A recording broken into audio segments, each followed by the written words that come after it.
Maybe you have one of those relationships where you have hyper independence, 2 separate careers. You've become essentially business partners of the home.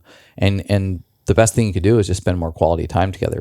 But I don't necessarily think that this is just a one size fits all. If you're in codependency, you might need to actually spend some time apart.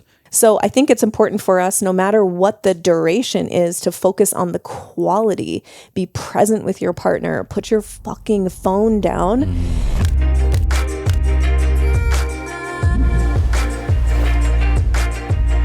Welcome back to the Medicin Podcast. My name is Mimi, and I have my beautiful blue-eyed, blue-tanked partner in life and podcasting and love and every other life that I've had. Really, you're my partner. Let's go, baby.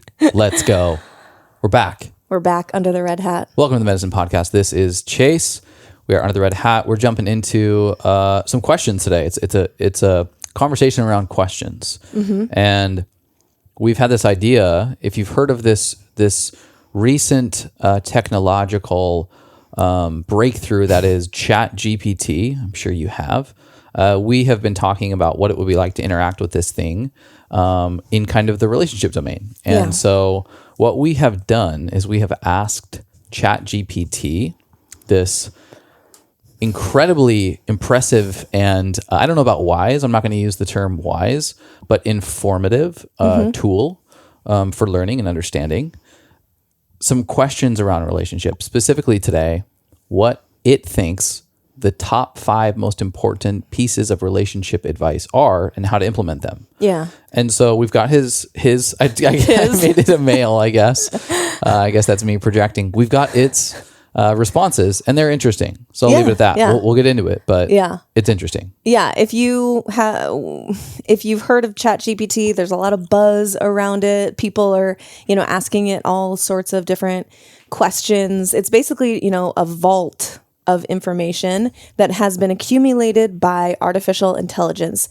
scrubbing the internet of basically any information it can get its hands on around the question that you're asking it. So it's compiling this information in a way that almost sounds like you're talking to a human, rather than if you go to Google and type in, hey, what are the top 10 or top 5 relationship, pieces of advice? You'd have to go and search for the links, the articles, blah, blah, blah. There'd be 1,000 ads that you'd have to exit out of. You'd have to accept all cookies. Yeah. And, whatever you want to say about ChatGPT, I don't even know how I feel about AI in general. I know it's a technological advancement, but I think that there are, dangers that can arise depending on how this goes in our future. So this is not like an ad for ChatGPT. This is not an endorsement. We are not authorities. No, on AI. We just thought it would be a fun podcasting thought experiment, curiosity experiment. Like, what does AI have to say about relationships, and how can we amend or add to that to amplify the advice so that it supports a healthy relationship, but also like a juicy, passionate, fun, flirty relationship? Because there's a lot of advice out there that kind of builds this friendship in relationship, but also like we want the juice too. Yeah, this will be very, very 2023. In 10 years from now, and we're looking back through the podcasts we've done, we'll be like, oh my God, remember when we did the ChatGPT? We'll probably have like a ChatGPT robot in our house at that point, and it'll be like, hey, remember when you interacted with me back when I, before I had a body? So the first half of the episode today is that. It's, looking into what the feedback was from ChatGPT. And then the second half is we're going to take a few minutes to address some questions that we've gotten from listeners. And these are questions that are not new to us necessarily, but we felt we didn't want to go too much longer without addressing them, because these types of questions come up often. Yeah. We received 4 different questions from people, and they're good questions, and they're things that most all of us are going to have to face in our relationships at some point. So, all right. Well, before we get into everything, I've got to know what you got going on in that big old glass. It's not a mug, I guess. It's a mason jar. It sort of looks like pee in the video. The golden loop. It is not the golden loop that I am partaking of. It is Paleo Valley's new essential electrolytes, and this is the orange flavor. So they came out with an electrolyte mix, and it is freaking delicious. Really good. It tastes like a creamsicle, like an orange creamsicle, and it's I'm loving it so far. We do have a discount code with Paleo Valley. We've only just bought these, like a couple weeks ago. So we've been using them for a couple weeks, using them before and or after exercise to replenish minerals and electrolytes and everything. And then you've also been using them before bed, right? Yeah, I have some in the morning after actually a little bit before exercise, a little bit after exercise, and then I'll have it before bed as well. A lot of times, if you have late night or early morning wake ups after having been asleep, it can be due to some level of mineral deficiency. And although I don't know if that's the case, I do know it is supportive of deep sleep. Mm-hmm. And what do we got here? Potassium, magnesium, sodium. Yeah, it is magnesium, calcium, sodium, potassium, coconut water, a little turmeric in here. Bunch of good stuff. And it really does taste delicious. There's a lot of really, really high sugar electrolyte combinations and powders and things out there that I'm not a fan of because it's just a blood sugar spike. In this case, I think the sweetener is stevia. And so it tastes delicious, but it doesn't taste like over the top sweet. And it's got that saltiness that you would expect with a nice electrolyte formula. And so I'm absolutely loving it. Gives you a nice pump in the gym too when you're working out. Makes your veins just pop a little bit. And so I kind of like that. If you guys want to try Paleo Valley's electrolytes, essential electrolytes, you can go to their website, paleovalley.com, and use the code MEDICIN, MEDICIN, for a discount. What do you got going on in your cup over there, my love? Mushy mug? I've got mushy love, baby. Nice. We talk about it often. It's our baby. I traveled yesterday. I had a work trip, business trip. And I was gone for most of the day, airports, people, meeting lots of people. And so subsequent to a travel day for me is like, yo, this is a mushroom day. I'm jamming mushrooms in my body. Yeah, exactly. And so I started off with Immune Intel AHCC to most potently impact my immune system and regulate my immune response to anything that could have potentially been of harm yesterday. You're on a plane. Sharing air with strangers. And then Mushy Love. It's got 1 gram of medicinal mushrooms, 500 milligrams of tremella, which is so great for, hydration and gut support, but also has an immune supporting benefit as well. And then we've got 500 milligrams of chaga. So we've got 1 gram of mushrooms in this thing.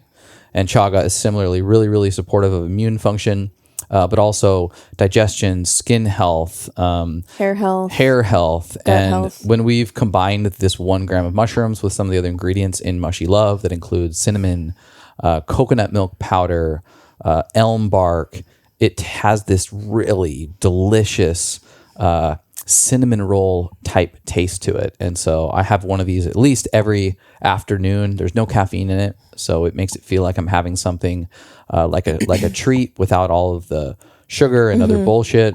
I actually had it last night. I was craving something sweet after dinner, and instead of grabbing like dark chocolate, which is fine, but I decided I was going to make a cold foam Mushy Love. And so I set my electric frother to the cold foam setting, poured in, 8 ounces of milk, raw milk, and then about 1.5 scoops of Mushy Love, and it froths it up while also keeping it cold.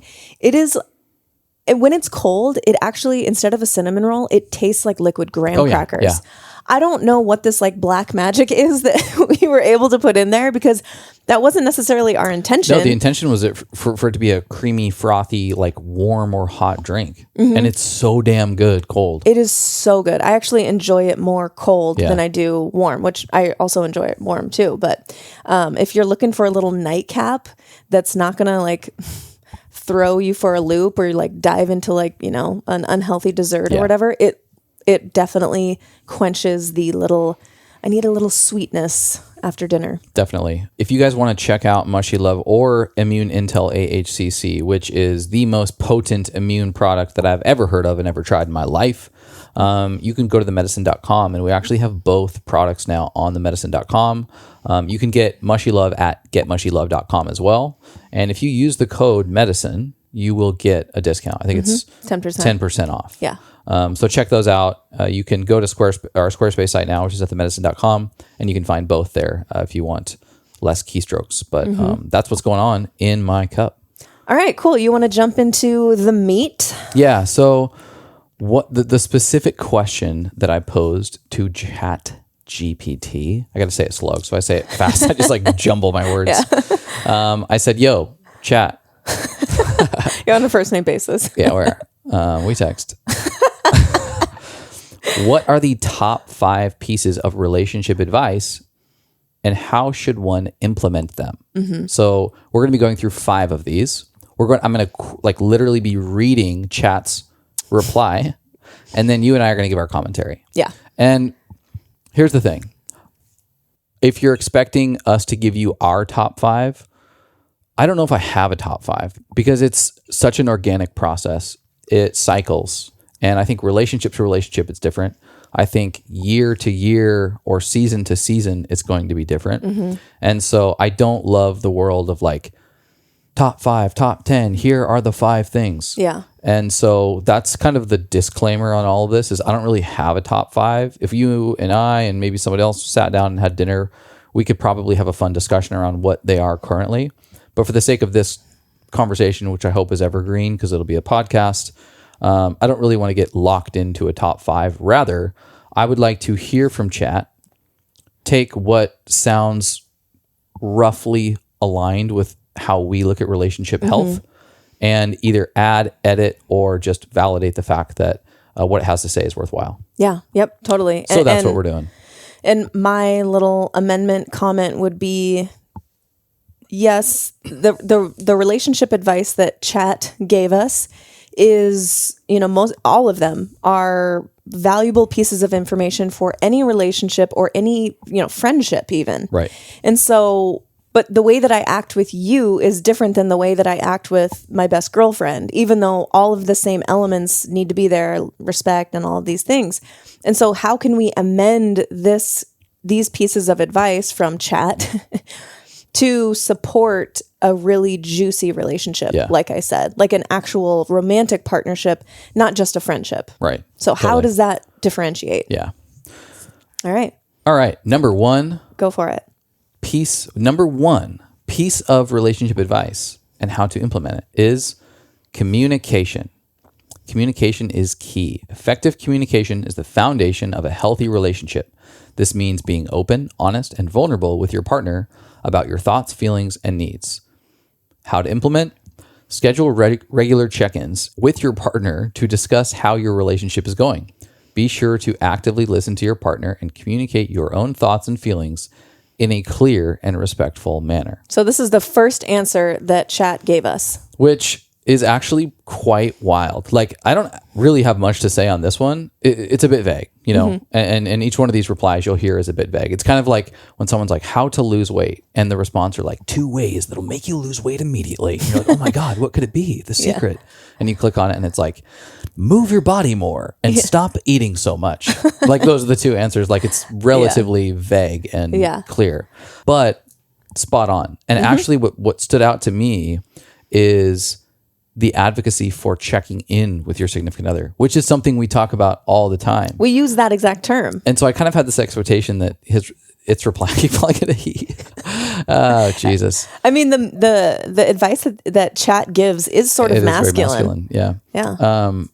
But I guess like I was surprised by the implementation piece focusing on the check-in. Almost wondered if it like sourced a podcast that we had around the check-in, which I hope is the case because that's pretty rad. But it's still a little bit vague. Yeah. So I think the missing element here is the additional structure that we like to provide to what we call the check-in. Those additional structures look something like success criteria that would need to be established for, the result of what the communication would look like. A general format for questions where you are acknowledging what the other person is saying. So like the way that we approach a check-in is that prior to even having the check-in, we've articulated kind of the terms and conditions of what that sacred space needs to look like. One of which is just the cadence of questions. It's a set of questions that we take turns asking of one another. There's also a commitment to responding to each question with what you are saying is, and you steel man the point of view coming from the other individual just to ensure that there's alignment and understanding. And then after one of the individuals has spoken their piece, the other individual says something similar to, is there more or are we ready to move on? Just so that there's closure. Yeah. And so this is less of a criticism on ChatGPT's emphasis on communication being key and more of but there's a little bit more to this piece of advice that's pretty important in order to set yourself up for successful communication. Yes. I think another key element is as you have these check-ins, to leave hostility at the door. And if you don't establish that, you run the risk of, okay, we scheduled check-ins, but that's it. All we've done is say every 2 weeks we have a conversation. And you might have a charged moment that you bury and you hold on to. And if you're not able to communicate and commit to the check-in being the sacred space of no hostility, you might step into that meeting time frame, that check-in time frame, and just like word vomit, emotional baggage. Yeah. And I think if you're curious about the exact structure, obviously we don't have time. There's a lot more content to get through today. But if you want to know the exact structure of the check-in that we talk about, it's episode 113. Right. And we go through, we give a whole run through of the check-in and we do an example all the way through. And so I would definitely check out episode 113 and I can also link it in the show notes if you want to listen to that right after the rest of this episode. But yeah, I think spot on. Communication, yes. Check-ins, yes. I think the key thing that you're saying is ahead of time, like when the sun is shining, when you're just out at coffee or you're having, good conversation, like, hey, let's set up the structure for when we check in. What is it going to look like? So you have like an idea of what that container will be like. Yeah. So you're not just getting into it blind. I'm not saying leave your emotions at the door. Bring your emotions in. Leave hostility at the door. Yes. Yeah. Blame, shame, judgment. Right. Yeah. Pointing the finger, that kind of thing. Yeah. And for me, I, again, totally agree with chat. I would add, when it comes to communication, understanding the dynamic between the alpha and omega energies that exist within all of us and then within the relationship. We talk about the masculine and feminine all the time on this show. We talk about it, every relationship podcast, I feel like we're talking about understanding these energies of the masculine and feminine, or alpha and omega, as we call them many times. So understanding that will help you understand your own experience better so that you can then articulate and communicate to your partner in a way that they can digest and fully receive. And then you can both kind of come to an understanding on like, okay, what is the action that we need to engage in to move the relationship forward based on this information that I'm bringing to you? If you're not understanding your experience or what you're feeling, you're not going to be able to communicate that to your partner. And I think just having an understanding of the alpha and omega energies, we have a lot of episodes on it, that will do nothing but good things for your communication. And I do want to I want to plug a resource here. It's a book and it's called Playing with Fire. I'm sure we'll reference it. It just came out a couple weeks ago, so I'm sure we'll reference it a bunch, moving forward. We actually just interviewed the authors. It's a partners. I don't think that they're married, but Justin and London, and that episode will be coming out in a few weeks. And in this book, Playing with Fire is all about like sexual intimacy and spirituality, how to bring them together, how to basically use your intimacy as like a spiritual practice. And they talk a lot about communication in this book. And one thing I love from them is this concept of like a triangle, where the three parts of the triangle are I see my partner's experience. I am present and aware to what they're experiencing and what they're telling me. I feel, meaning like I feel my own experience. I'm able to speak to my own experience. I'm in touch with my own feelings and emotions. And then I allow. So like this is a piece of, they call it equanimity, where whatever your partner is bringing up, allowing that to be the reality. You don't have to change or convince or do anything to make them feel a different way. You're just allowing their experience to exist and to be valid.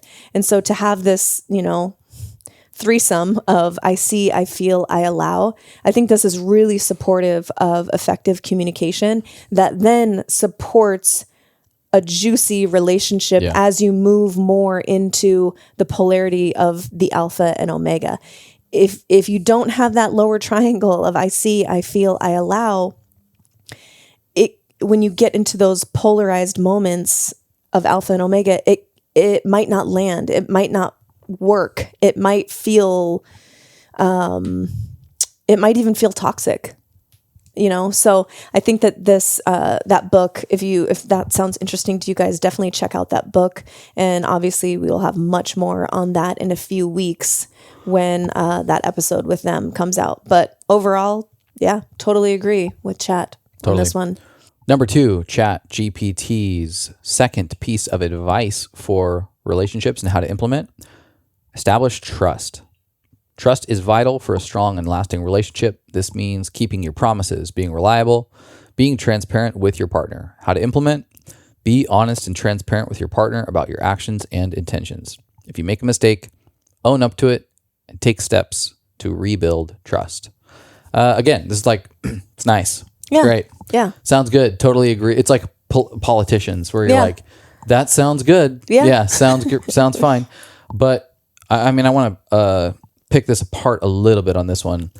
Trust is absolutely vital. Mm-hmm. However, I think trust is more of a byproduct of other key aspects than it is something that you can just choose to one day build. Mm-hmm.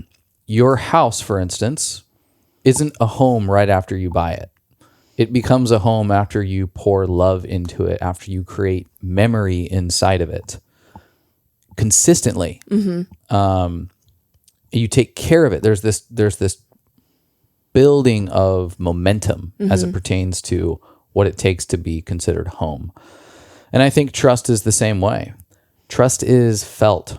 It's less of an output formulaically than it is an intuitive knowing that trust exists. Mm-hmm. I also think, and if you go back to what I was reading as its implementation, terms like honest, transparent, open are really nice. They're really nice terms.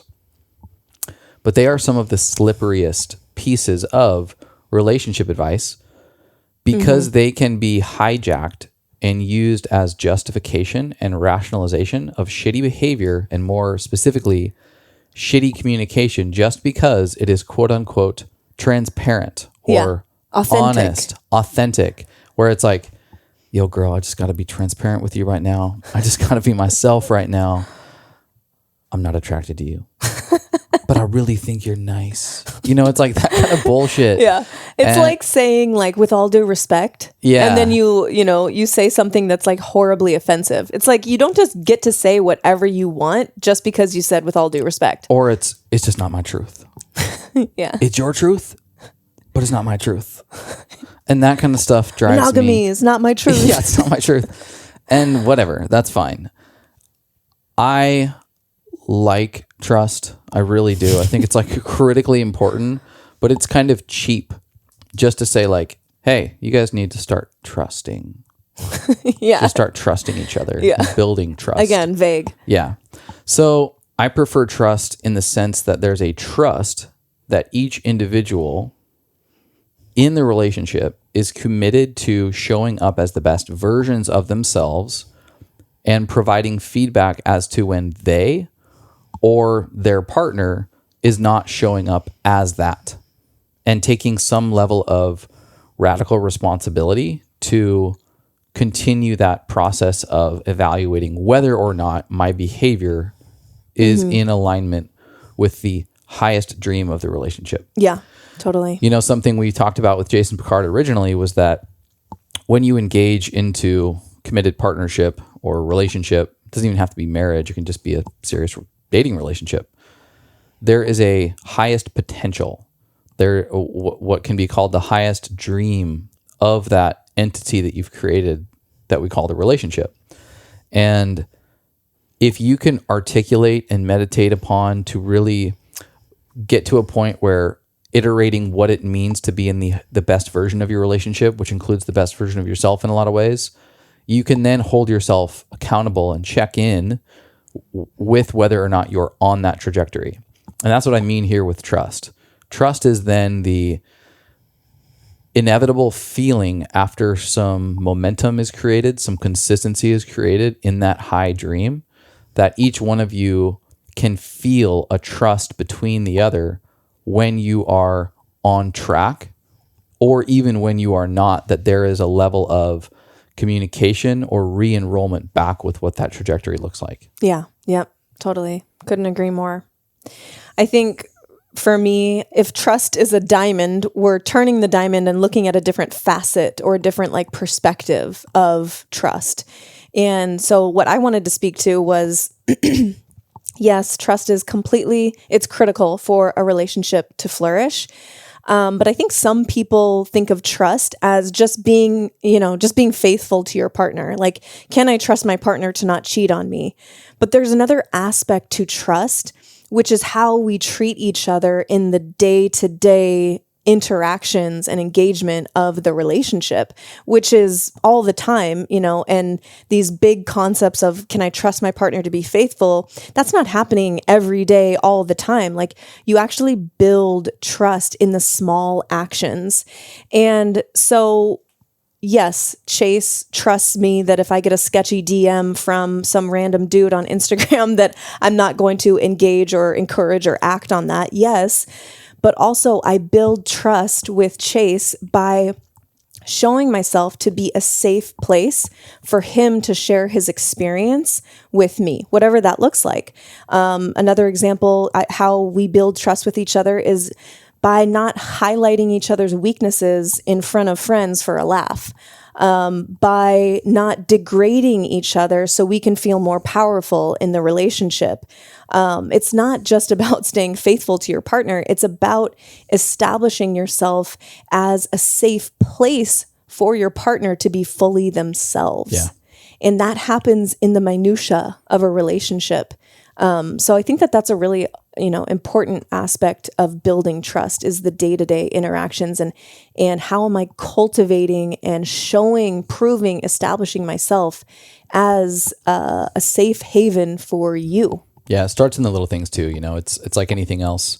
You build up enough of the smaller opportunities to develop trust that when those larger moments come, you're actually quite well versed. You're in shape to handle something that might be more of a challenge should you not develop trust on the smaller scale. Mm-hmm. Yeah. Yeah. Number 3, ChatGPT's number 3 in rank on the most important relationship advice. And it says, be respectful. Respect is a fundamental aspect of any healthy relationship. This means treating your partner with kindness, empathy, and understanding. How to implement? Make sure to actively listen to your partner's thoughts and feelings, even if you don't agree with them. Avoid belittling and dismissive behavior and treat your partner with kindness and respect. Again, nice. Yeah. Great. Very vague. And the term, I'm nitpicking this again, but the term respect is a little less sacred than what I would like, the verbiage I would like to use in kind of this realm of romantic partnership. And it's fine. I totally agree it's important. But respect sounds more like something a parent asks of their child than one beloved to another. Or an elementary teacher asks of a student to respect the flag or something. So instead of respect, although I do think it's kind of a critical attribute of this relationship advice conversation, I like the word honor. Respect sounds more like a rule, more like a constraint. Even in the language of how to implement, it's like using words like avoid belittling or dismissive behavior. And that seems a little bit confining to me. Honor sounds more like a choice versus a rule. It's a bit more expressive. It's not as limiting to actions or choices made, but rather more of an aligning of the choices you are going to make and inevitably going to make.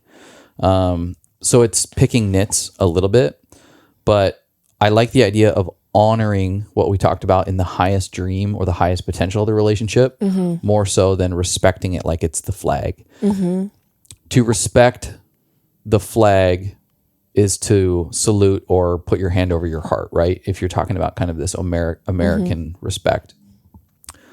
But what does the flag represent? It represents freedom, you know? I'd rather honor freedom through my lifestyle choices than check the box of freedom by, you know, putting my hand over my heart at a basketball game before the game starts. You know? And so that's what I'm talking about here.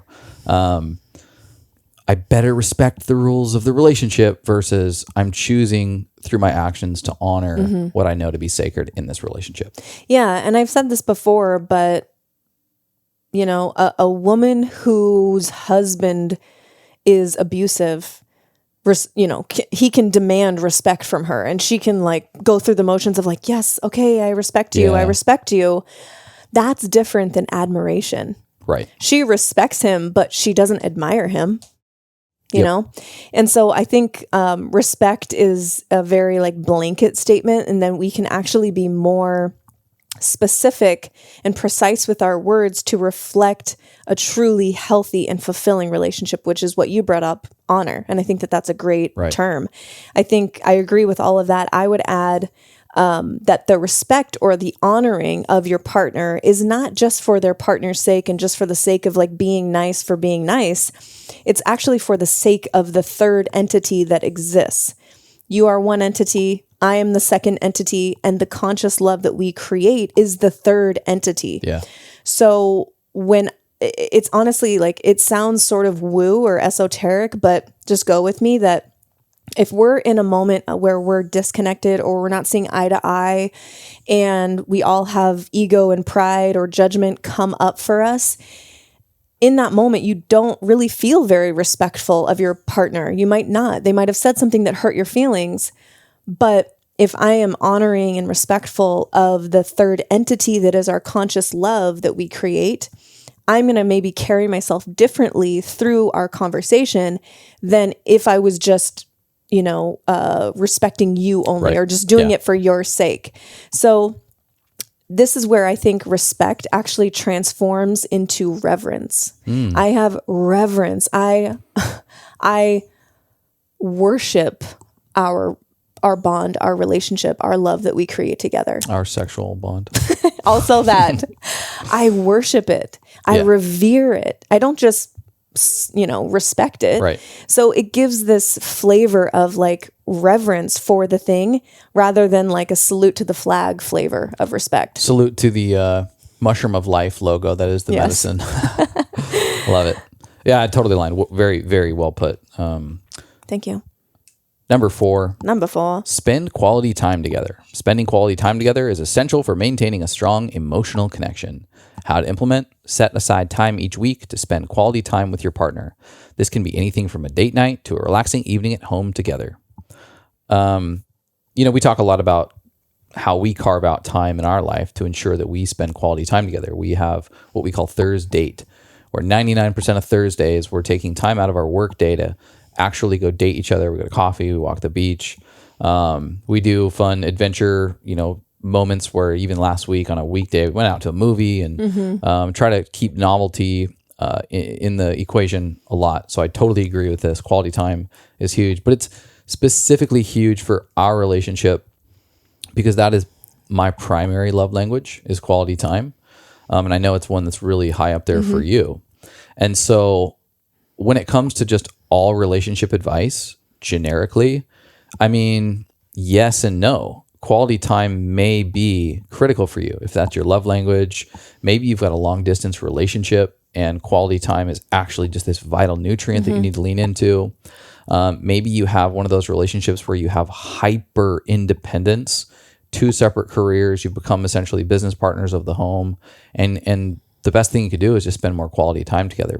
But I don't necessarily think that this is just a one size fits all. If you're in codependency, you might need to actually spend some time apart. You need, or at least some time nurturing your own independence. And so this one to me is a little less law, kind of, and more of a case by case. And a nice to have if that's, up there for your primary love languages. Yeah, for sure. Agree completely with all of that. And I would also invite people, the receiver of this advice, to focus on the quality portion of quality time. I think people confuse quality time with quantity of time. Right. Yeah. Where it may not be like you need to spend hours and hours and hours together. It may be that you need to spend, the time that you do spend together is high quality time. So if you're spending time together and you're distracted, you're not present, you're on your phones or you're gossiping about other people, that's not necessarily quality time. That could be a large quantity of time. Personally, I would rather have, if someone gave me the option between 5 minutes of cuddling you in bed and laughing until my stomach hurts, just 5 minutes of that versus a 2-hour, fancy dinner date, but we're not connected and we're on our phone scrolling and we're gossiping about other people. We don't feel intimate at all. Like, I'm going to take the 5 minutes. So I think it's important for us, no matter what the duration is, to focus on the quality, be present with your partner, put your fucking phone down. And I'm guilty of this too. Like I run a part of our business from my phone. Like, I realize that it's integrated into a lot of our lives, but I think establishing boundaries as it pertains to dates and, this quality time, like, leave your phone at home, go on a walk with your partner and leave your phone. These are small actions, but they have profound benefits and ripple effect in the relationship. So that would be my thing, is quality over quantity of time. Yeah, it's really good. It can literally just be like starting to control your use of technology, and immediately you have this nutrient of quality of time. Love it. Yeah. Last one, 5th piece of relationship advice from ChatGPT. They say to be patient. Building a strong and healthy relationship takes time, effort, and patience. How to implement? Be patient with your partner and the process of building a strong relationship. Focus on the positive aspects of your relationship and work together to navigate any challenges that arise. Very, very dancing around any sort of like real hard advice here. Yeah, this is true. Patience, I think, especially in relationships that have history where they're in the middle of an attempted change or evolution or progression of the relationship. Like maybe they're in relationship counseling. Maybe they're both working through personal development or relationship development type work. Have some patience for the process. This is like exercise, Fall in love with the journey. Before seeing the results, you might need to just feel it out a little bit, give it some time. The mirror isn't going to reflect the work that you're putting in immediately. However, if we're talking about early relationships, say you kind of just start dating or in the first year of marriage or something, man, I kind of think that if it's the right relationship, you should not be thinking about, well, I better stay patient here for this to be better. I feel like this should be spark, man. This should be that early lovebird honeymoon phase, that kind of initial phase of relationship when you're with somebody who's awesome. Like, it shouldn't feel like work. You shouldn't feel like you need to be patient. You should be like, man, I kind of think this should probably slow down because we're just freaking grooving. And to clarify what you're saying for the listener, because what you're saying is if you are just getting started or dating with someone and you're evaluating am I forcing it, or do I need to just be patient until we have more connection? That's what you're referring to. You're not necessarily speaking to the couple who's established and been together for a long time. You're talking about like in the early stages of like getting together. Initially, I was talking about the couple who's been together and they're trying to make changes in a relationship that maybe is getting stale, or that they're just feeling like they need to evolve. That's where I think patience is really key. Mm-hmm. I wouldn't suggest someone be patient if, they've gone on 2 dates with somebody and they're like, yeah, they kind of seem like a dick, but I better be patient. Yeah. See if they come around. Yeah, that's a really good point. So, and I think women a lot of times like talk themselves like, oh, I can kind of maybe see a better side of him. Yeah. Eventually. Yes. Yeah. So that was what I was speaking to. I think what is a great sign is when you feel like you can fully be yourself. You have that feeling like you've known this person forever, and patience seems like the last thing that is happening or should be happening in your relationship, because you're like, damn, this is a great thing. I don't want to fuck this up. Mm-hmm. So yeah, I would say simply don't force a relationship just for the sake of patience being important in relationship dynamics, but rather, if you are in committed relationship, you have been for some time, you want to be with this person long term, but you know that you're interested in taking steps of evolution, taking steps of progression, and it can be anything. It can be, hey, we've decided we want to live a healthier lifestyle, and I'm the one leading the charge on this. I need to be patient for this person to kind of get on board with eating right, moving my body right. I'm not going to bust their balls day one if they're not on board with this. I'm gonna be a little patient here. And the same thing with like, hey, we're implementing a check-in. We've been together for 5 years. We've never really done check-ins, but we're starting it now. And it's a little clunky. It's a little sticky. Feels a little weird. Some walls are built up. Yo, be patient, man. It's just, you got to go through the reps a little bit. The second time will be weird too. The third time, maybe a little better.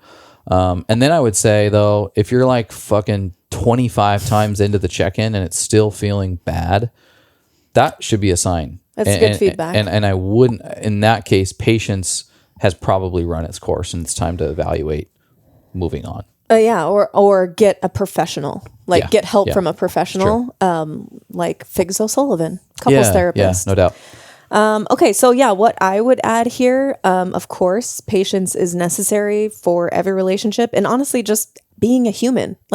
We all need to cultivate patience in our life for, in different areas. So that's just a human feature. But so this is vague. I think to offer more specific advice around patience for those who are already, with their person, they're like, I'm committed to this person. Maybe we're married, or, we've committed ourselves to each other in some way. I think to offer patience to our partner, we first need to learn how to offer patience to ourselves, because how we treat ourselves is probably pretty close to how we choose to treat other people, right? Because that's what we're experiencing. That's, we're looking through our eyes, our doors, windows of perception. And that's how we're, those same patterns and thoughts and ways of being, how you are with yourself is also going to, be pretty close to probably how you are with your partner. And so evolving as a person, deconstructing patterns that no longer serve you individually and in relationship, those things take time. And so it also takes intention and practice. Like when you want to cultivate a new skill, it doesn't just happen overnight or with a flip of a switch. You've got to really embody and practice and have curiosity and compassion for yourself as you're moving through the new thing, whatever it is. And so I think it's exactly the same in relationship. Patience is not just, simply letting things slide. Like, okay, I'm going to be patient. He's really treating me horribly, but I'm going to be patient. That's not what I'm talking about. It's recognizing the humanity of your partner and having patience kind of backed by curiosity and compassion for what they're experiencing. And you do that with yourself first. So, and in everything in relationship, all of these things come back to what is your relationship with yourself and how are you treating yourself? How are you talking to yourself? If it's pretty ugly, communication, I would highly doubt that your communication with your partner is like spot on, right? And so I think that we need to start with ourselves. And yeah, I'm speaking directly to myself. It's easy to get frustrated at lack of progress, or like, I know this thing, why don't I have it perfect yet? Right. If you have that attitude towards yourself, you're probably going to have the same attitude towards your partner. So I think discernment needs to be used by the individual in each, different case. Every situation is different, and it takes discernment to know, like, if you just need to develop more patience for yourself and your partner, or if it's kind of becoming blurry between patience for your partner and enabling their horrible behavior. Yeah, for sure. That is all 5. So in a recap, communication is key, number 1. Number 2, establish trust. Number 3, be respectful. Number 4, spend quality time together. And number 5, be patient. My big takeaway from this, and it's pretty consistent with the other interactions that I've had with this ChatGPT tool, is that this is like a quicker, more efficient, maybe even more consolidated way to pull on very masculine, rational, practical thinking and resources, which is not a bad thing at all. But our world is sort of abundant with that. This is like not unlike going to a textbook table to answer the questions of life's emotional experiences. And when you phrase these questions, like if you went and said like, hey, what's the formula for the circumference of the exercise trampoline we have over here, that's going to be a better use of this tool than it would be to try to engage in things of the heart. And I think it's fun. This is a fun exercise to be then expanded upon and integrated into the emotional experience of the human being, and the creative, intuitive nudges that you get as you process this information through your body, because it is completely missing feeling.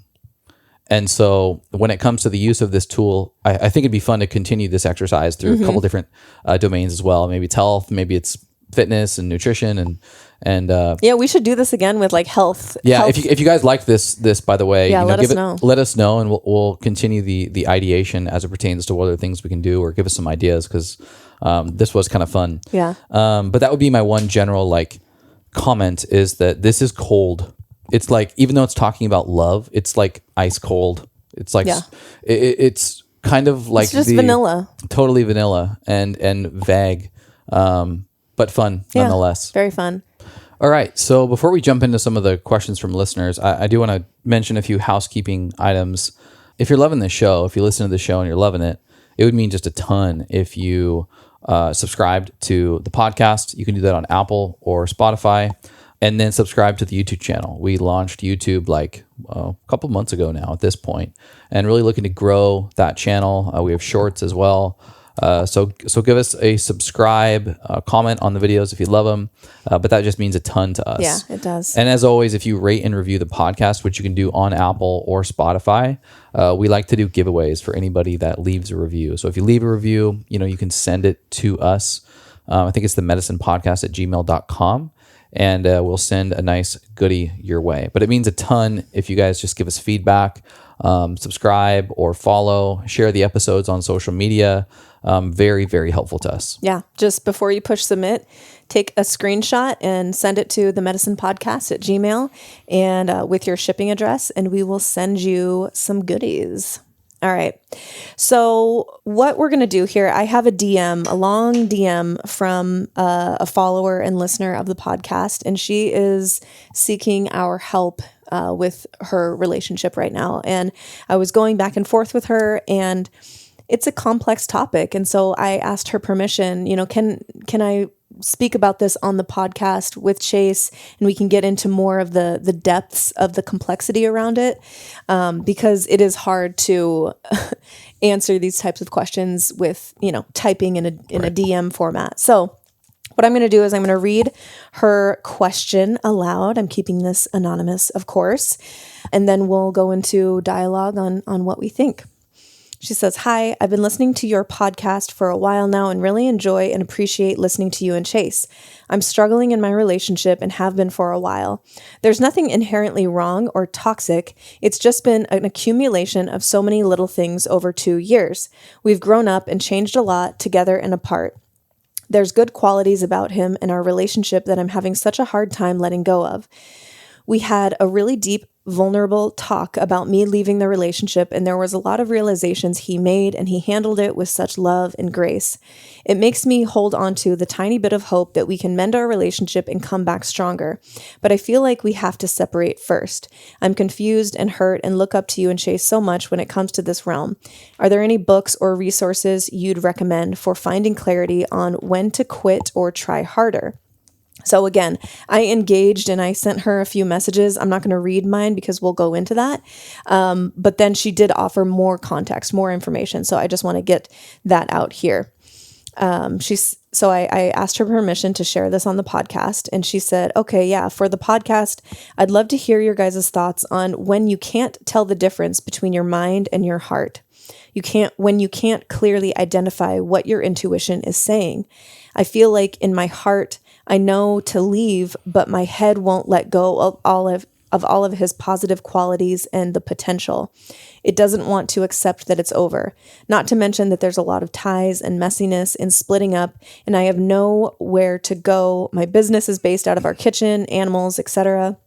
Like, I want it to work because it's easier to stay and because he's a great person, would be a great dad and partner, but I just don't feel in love with him. I don't know why, and it sucks. I wish I could change it, but I don't want to force it. It's such a horrible place to be in. I don't know what to do." So that's a lot. But I think, the basis of her question, how do you know when to stay and try and grow together, evolve together, or when you've sort of outgrown the relationship? So I'm happy to let you start if you want. Yeah, one, thank you for this individual who put forth just a deep and real fucking question. Yeah. God damn it, this is hard. It is. And it's actually, in many ways, when it comes to the decision of whether or not you end this relationship, harder when this person is generally good and nice and there's not issues. And it's you care almost about them. Easier when someone gets cheated on or gets hurt because it's so clear. Mm-hmm. And it's almost just a really easy rationalization. And you're able to separate a little bit from the humanity of it because this person's kind of like totally broken boundaries. Well, one, they asked about resources. This makes me think of the nice guy syndrome coined by Dr. Robert Glover. And even though it's a book loosely for men, it would be interesting for this woman to read the book and see if it resonates. And come up with either just use that information to know that he needs work individually, like needs to work on himself, or it may just not apply at all. But it makes me seem that this is what Dr. Robert Glover will call the nice guy syndrome, and his book is No More Mr. Nice Guy, and it essentially takes you through the patterns of what he deems as nice men who are seemingly doing everything great and okay. They're pretty agreeable. They're generally caretakers. They're nurturing. They don't necessarily piss people off. But there's an aspect of them that isn't as bold and penetrating and action-oriented and decision-making and firm and stable as you would want them to be. Nice guys in a lot of cases are yes men in the sense that they say yes and nod and they people please all the time, but lack an ability to stand up for themselves, maybe even deeper, lack an ability to know what they want. What is their dream? What is their purpose? What is their source of vitality and energy that they puncture the fucking threshold of the world with because they're so lit up by something that they do. And that is innately masculine and has, for the majority of history, been embodied by men. And I think what sometimes in the feminist movement of the last, 75 years or so, with all of its benefits and really amazing accomplishments, there has been this subset of men who have lost the ability to navigate masculinity and embody it in a really healthy way. One, because you've got tons of examples of toxic masculinity. And then two, there are many just absent men at large, and thus they are sort of raised by feminist women. And I'm by no means a history expert in this case, but this is just sort of what the book outlines as the cause or the reason for these nice guys. So first question was resources. If that sounds resonating at all, check that book out. It's a really easy audiobook read as well. And that might spark some resonance and or interest to share or insights to navigate with. So I'll stop there, and then we can maybe move on to the second half of this, which is just how you can listen essentially to your heart versus your head. Yeah. And I started, when I responded to her, I started with this, and I want to say it again for all the listeners to hear. In this situation, there is no right or wrong. Whatever you decide for your life, make that the right decision. Make that what is supposed to happen, right? So don't beat yourself up about, I have to find out what's the right decision. I don't want to make a mistake, this or that. Like, whatever you go with, go all in on it and decide that it's the right answer. So I just want to start there. But I would say for the second part of the question, she said, how do you know, between your head and your heart?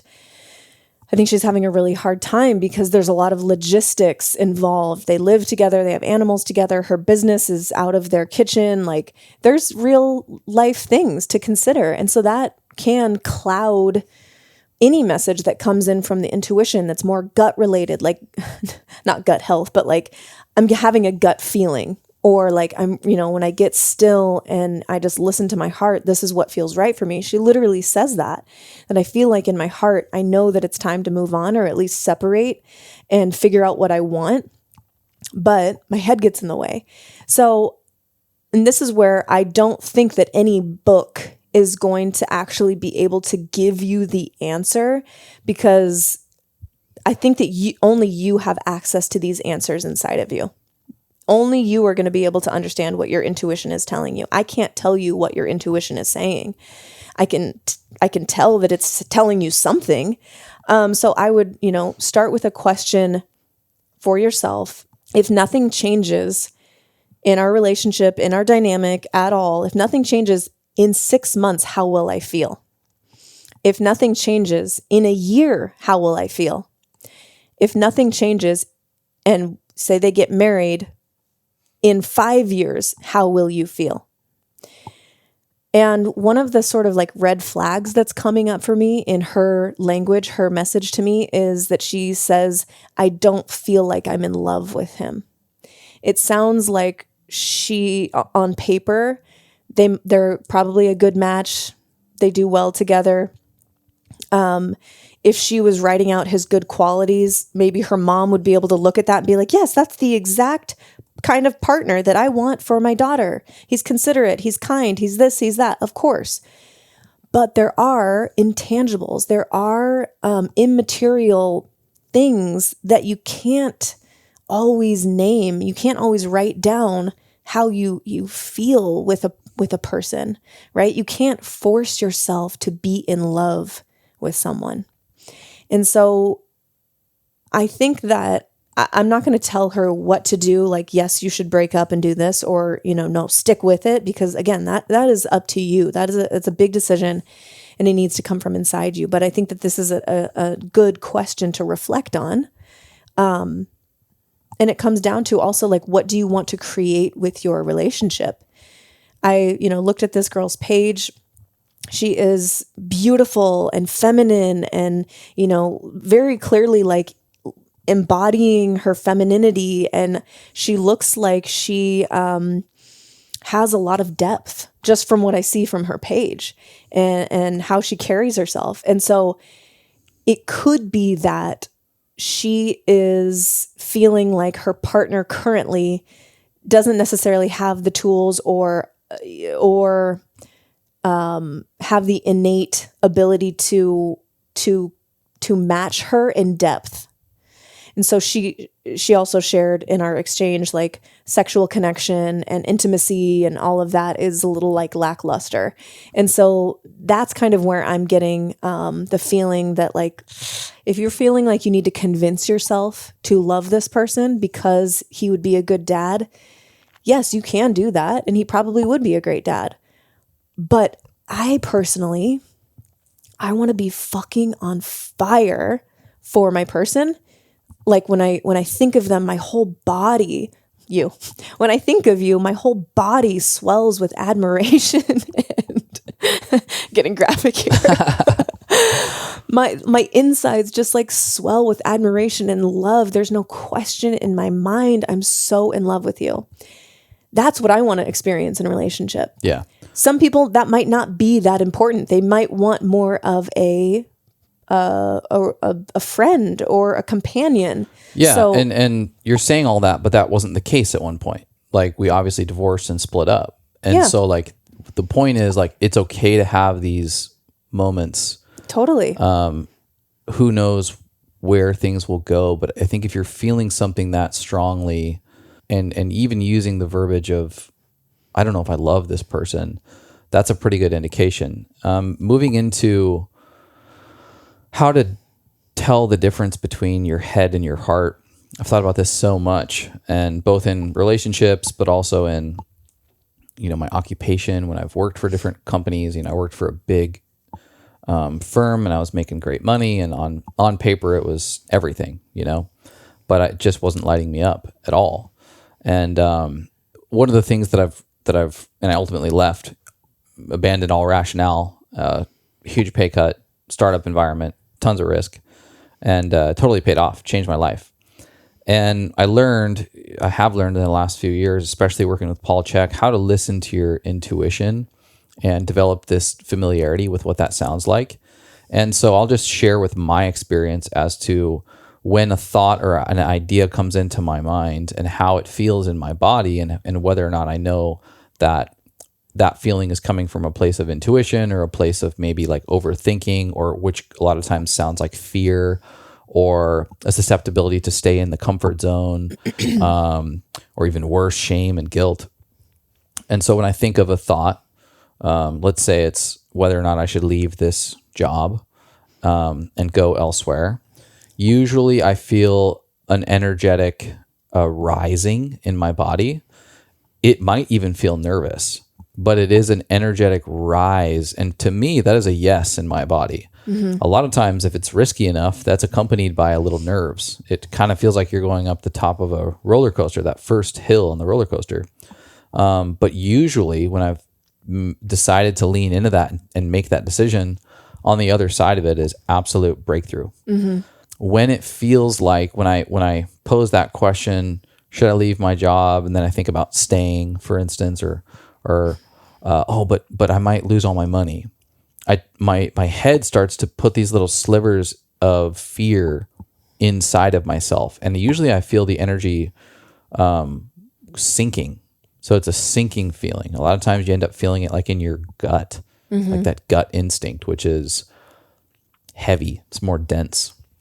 And so it's kind of a sinking energy in my body.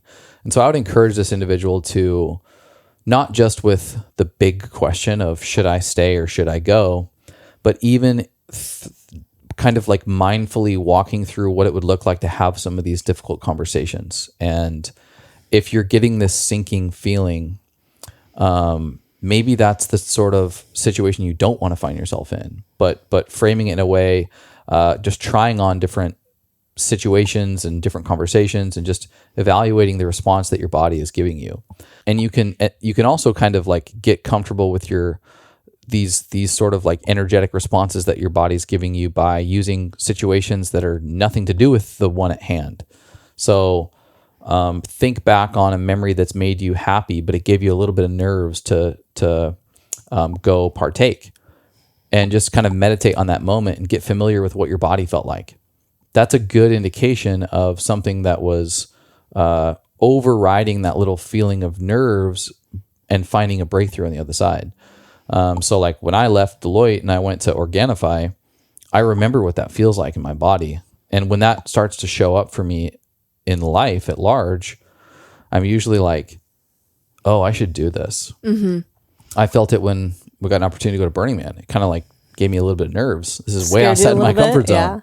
Yeah. But it felt like what it felt like to quit the firm and move to Organifi. And I was like, damn it, that was a great decision by me. Mm-hmm. And same with us getting back together. And then you get really familiar with that feedback mechanism of your intuition.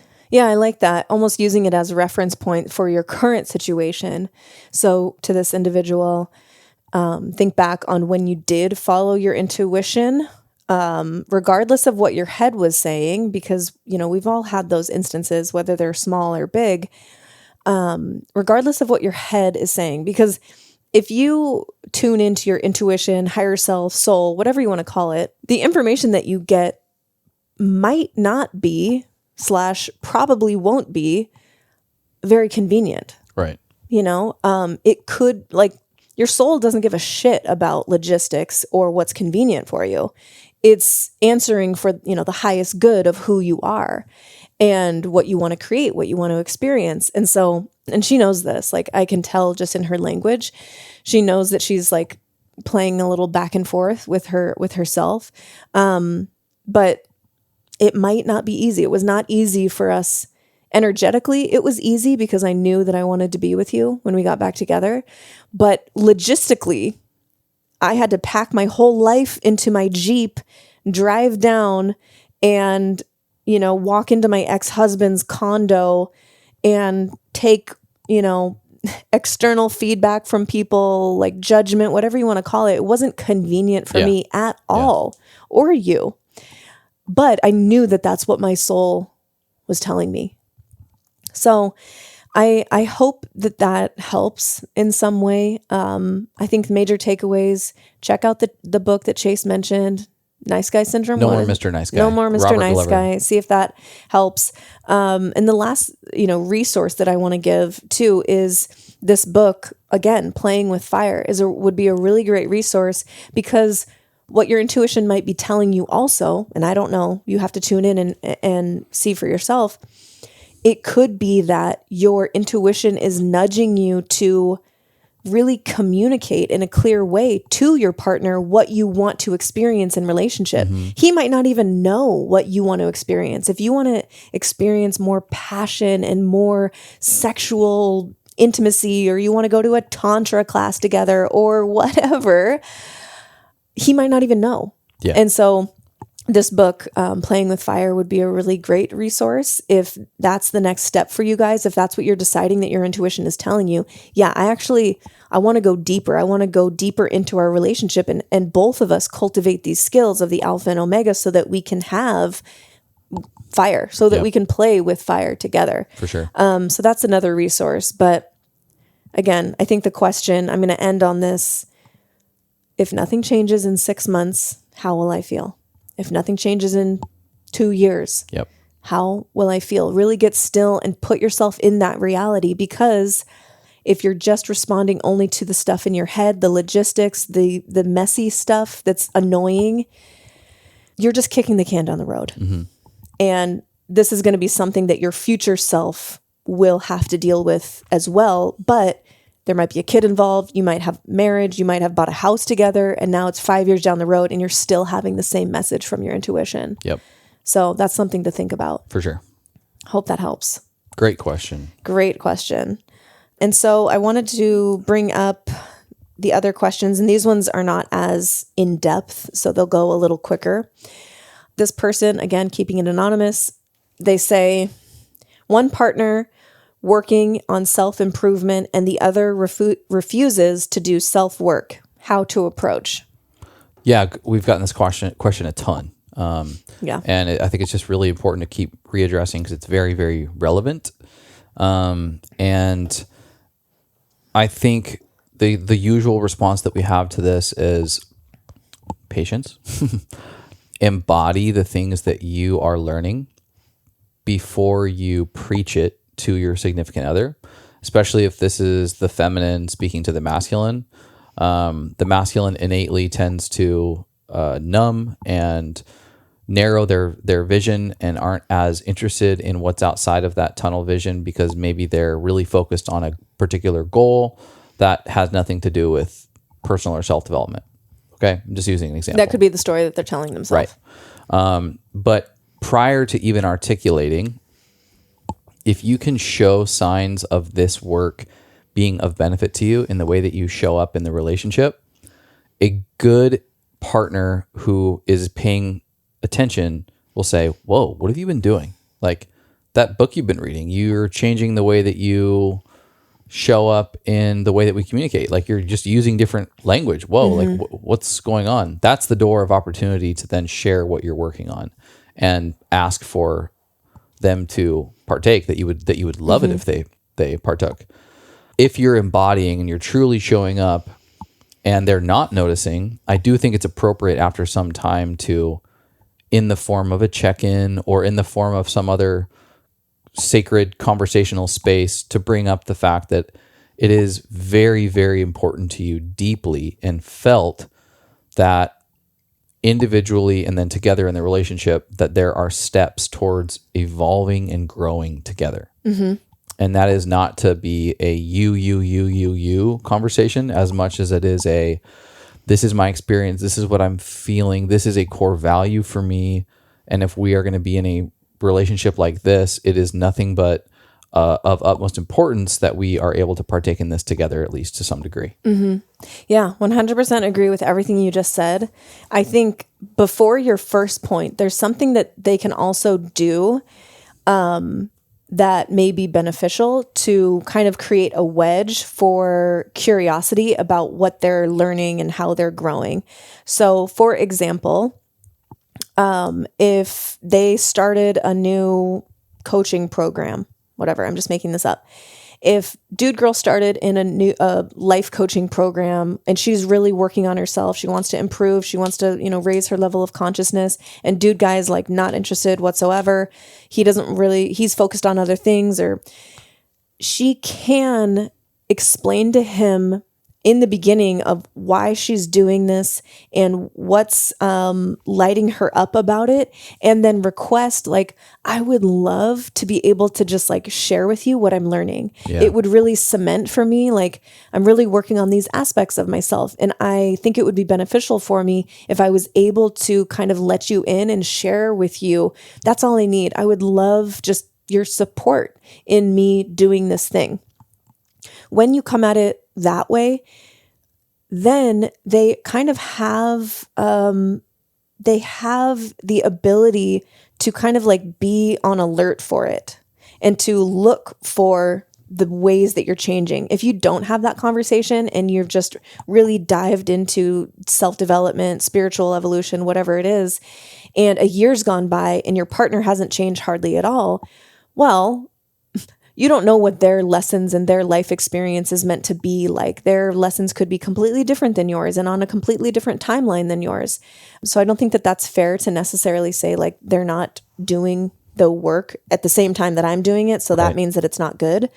I think that you can wedge a little bit by being like just asking for their support in just talking about it. Yeah.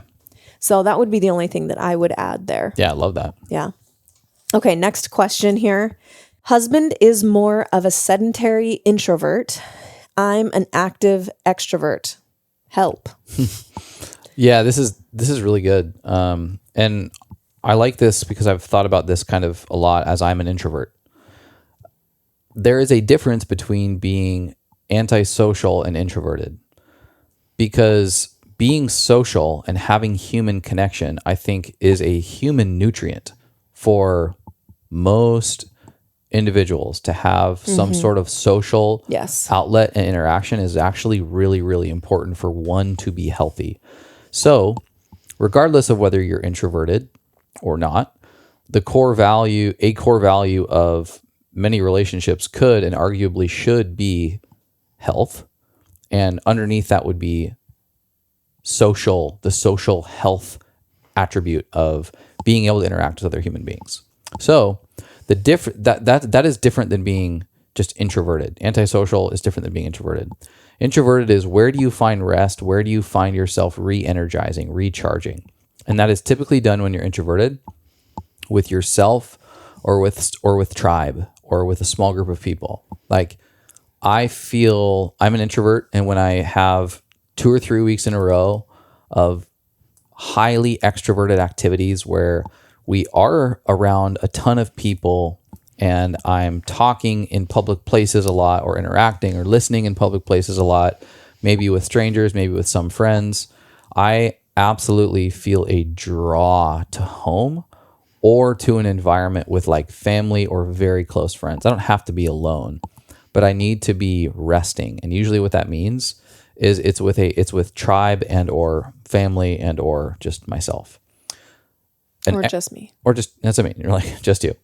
An extrovert oftentimes feels like when they need to recharge their batteries, when they need energy and vitality, they're like, I just need to like go to Soul Cycle and like hang out with my girls. Yeah. Or, man, I just need a night with the boys, playing pool and slamming a couple beers and throwing darts and just hanging out with the guys and shooting the shit. And that's what you feel recharged from. That's how you feel recharged.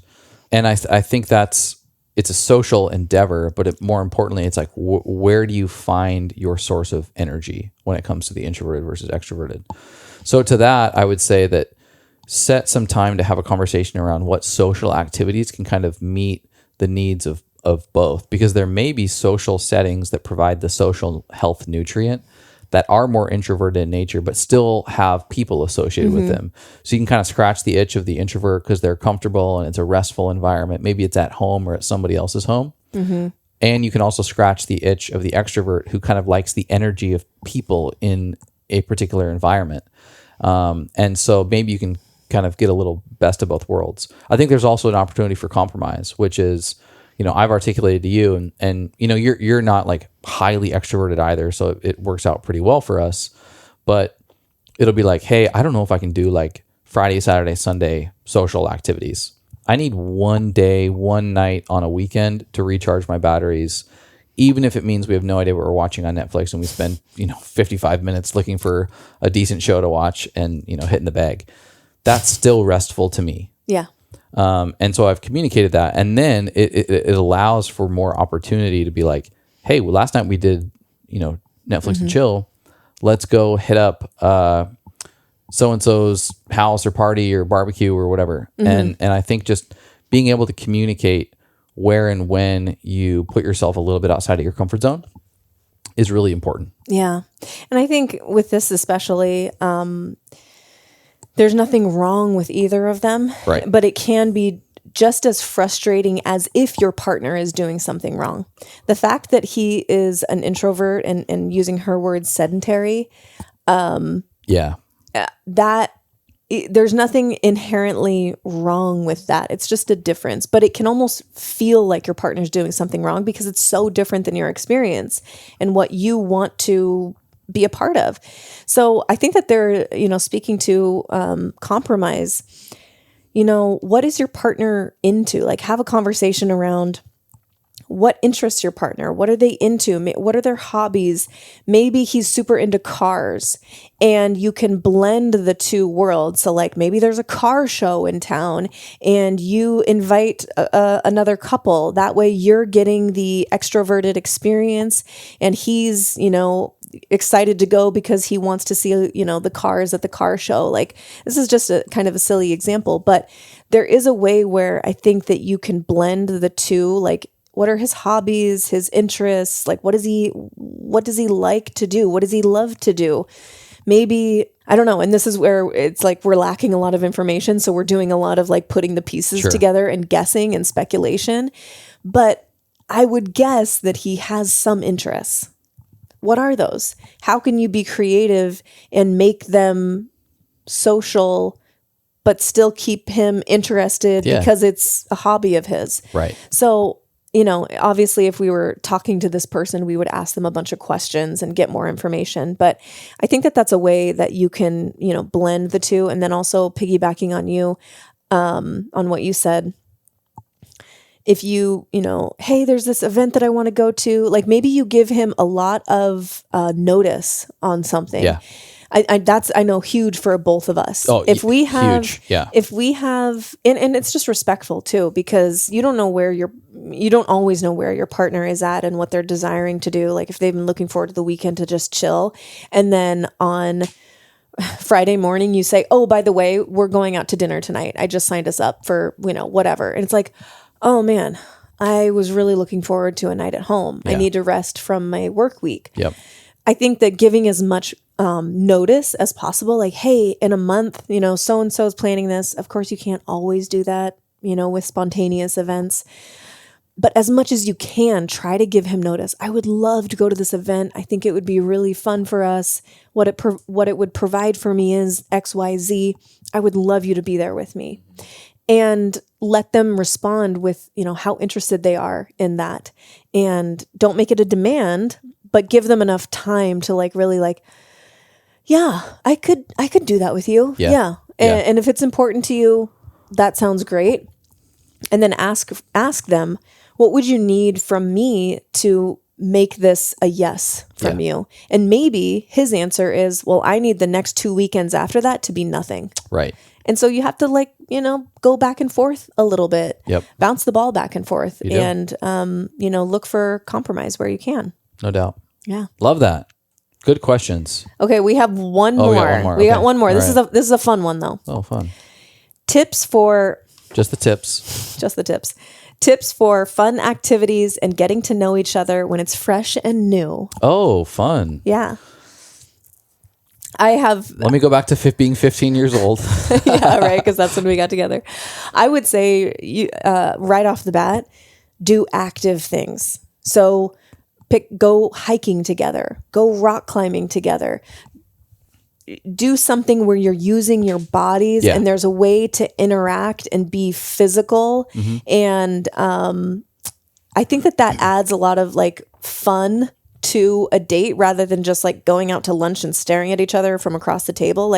You can have a blast with someone like that, but if you're doing that every time, it can feel kind of it can start to get old. So I would say ask the person and know for yourself, what are your top 5 activities that you would want to do? Maybe it's stand-up paddleboarding. Maybe it's jet skiing. Maybe it's, depending on where you live, skiing together. That's really fun. Yeah. What are your interests? What do you like doing in a physical nature? I think that adds a lot of fun, especially, throughout the entire relationship, but especially in the beginning. Yeah. I've got so many thoughts. And this is a fun question because I haven't really thought about this. What's really fun is to identify a few things. What is she into that he isn't or has never been exposed to that he can do for the first time? That'll be a shared experience, shared memory, and then vice versa. What's he into? Something that he's good at or has done. Let's say he plays pickleball and she's never played it before. He gets to teach her. It starts to be fun. And then what do you both actually share that you get to kind of partake in together, but you don't have to teach one another. You're both quite groomed into being good at this. So maybe you both enjoy hiking and you decide to go hiking and you share your favorite hikes together. I love the being active. I think that's really important. I also think that creating a ritual around something. So having some level of consistency. For you and me, it's our favorite coffee shop. We literally know people there by name. They know us by name. They know our order. We walk the beach. It's ritual, it's consistency, and it's become very sacred and special for us. We do it 3 times a week. So finding a place that's not just the home environment where you can create sort of a ritualistic, but in a sacred way, something of consistency that you can come back to. So I really like that. For us, it's morning coffee at Parakeet Cafe and a beautiful long walk on the sandy white beach. I have another idea. Okay, yeah. This is really fun. And we did this when we were getting back together in part 2. Have a shared note in your phone together. So start a note in your notebook app or whatever, share it with your person. And as you're going throughout life, you're going to be like, oh my gosh, that would be so fun to do with Jeff. Yeah. I'm going to write it down. He's going to see it. And you get a notice basically like Chase has added to the note, and you go in there and look and you're like, oh, cool. He wants to take me to go swimming with dolphins or whatever. Like, or he wants to, whatever it is, you get to see that and you get to build it together. And I think that was really fun for us when we were getting back together, just like a place to store your ideas. And then when you're thinking about like, hey, you want to go out on Saturday night? Like, let's look at our list. Yeah. What are we, wanting to do together? Yeah. And see if that helps. But it was really fun. Yeah. Music is super binding as well. So it works when you're 15. It works when you're 35. Create playlists for the other person. This song made me think about you. You enjoyed the song together. We still talk about songs we listened to when we were 16 years old. That's true. Still. And it elicits so much love. Yeah. I would also say that going and seeing art in some way, shape, or form is really connecting. Maybe that's live music. And maybe it's as simple as, what we like to do, which is on a Friday night, we hit the Hotel Del Beach bar at 4:00 because our favorite guy is playing reggae at 4 p.m. and it's just perfect. And you fall back into the emotional experience of abundance and love when you kind of create that space within the domain of art. And so I would really encourage that. And then last one for me, something we did in part 2 is just build a habit of asking really deep questions, because depth is fun. Sorry, people who don't want to go deep, but it is fun. If you need a structure for that, there's this really cool, what's it called? The 35 questions. Oh, 36 questions. 36 questions. Yeah. It's deep AF. It is. You got to be careful with this. It's a list of questions. It was basically an experiment that they did in the 90s. There was a psychologist who wanted to see if he could facilitate intimacy between complete strangers. So he developed a list of 36 questions, and you can look them up online. Just look up like 36 questions, and you can ask these to your partner. And what they proved in this experiment is that these specific questions in this specific order does facilitate intimacy.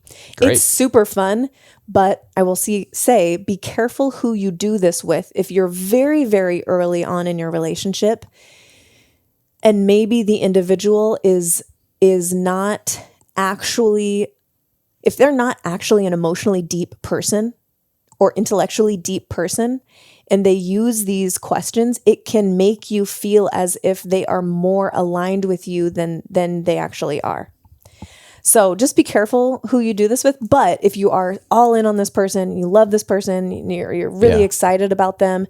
If you pressure test it enough, you'll see right through anybody bullshitting. Totally, yeah. But it is a really, really, in the experiment, 2 of the people got married 6 months later. It's wild. Yeah. And when all else fails, just have a lot of sex. True that. True that. Okay. Yeah, that's all the questions from us. Awesome.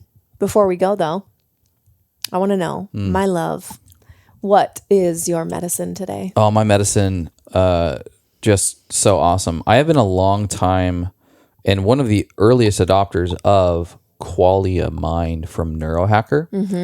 Had some friends who worked at Neurohacker. I think still works at Neurohacker. And so all the way back to when I was working at the firm and needed any memory support, susceptibility to forgetfulness after lack of sleep, and some of these other things that in a very, very high-paced, high-intense job, I found and heard about Neurohacker, which was kind of one of the cutting-edge nootropics back then and still is to this day.